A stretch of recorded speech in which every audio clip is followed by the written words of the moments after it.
Welcome back and good morning to everybody. In the earlier video, we had studied the two types of charts, column chart and bar chart. Today, we're going to learn the remaining ones.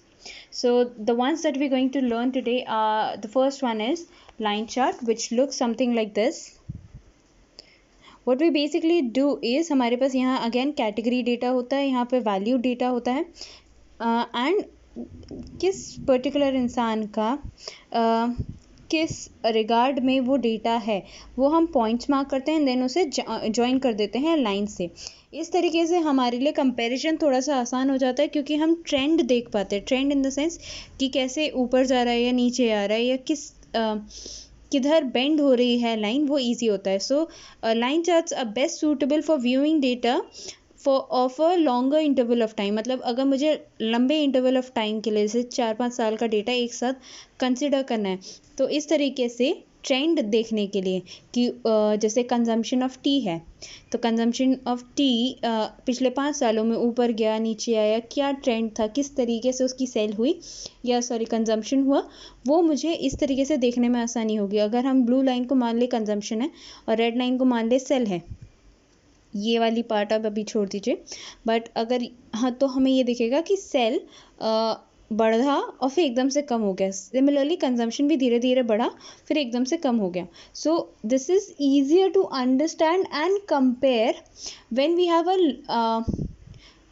Have a lot of data that we need to establish a trend for।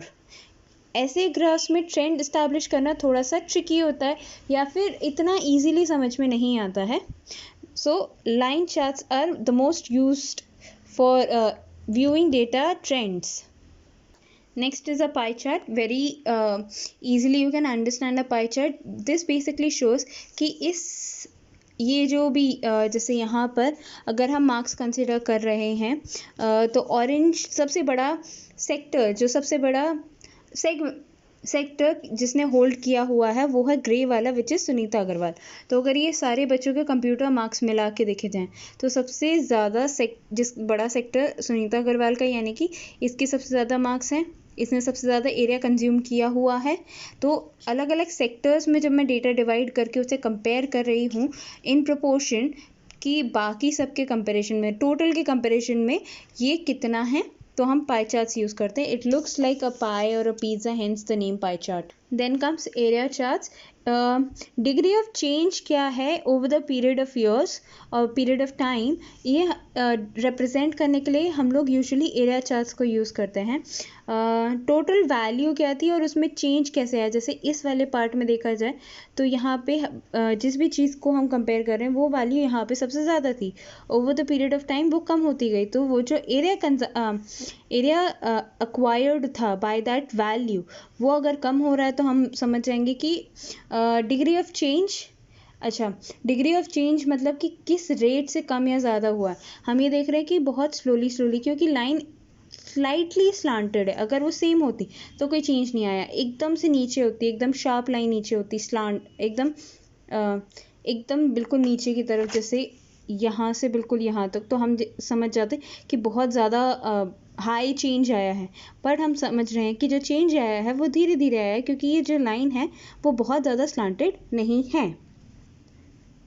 Scatter chart is the one way we use only points. हम कुछ और use करते ही नहीं हैं, सिर्फ points के through जब data represent कर रहे हैं जस्ट टू शो कि कहाँ पे डेटा ज़्यादा कॉन्सेंट्रेटेड है। जैसे यहाँ पे ज़्यादा कॉन्सेंट्रेटेड है, यहाँ पे ज़्यादा फैला हुआ है, तो उसे इंटरप्रेट करने का तरीका अलग होता है।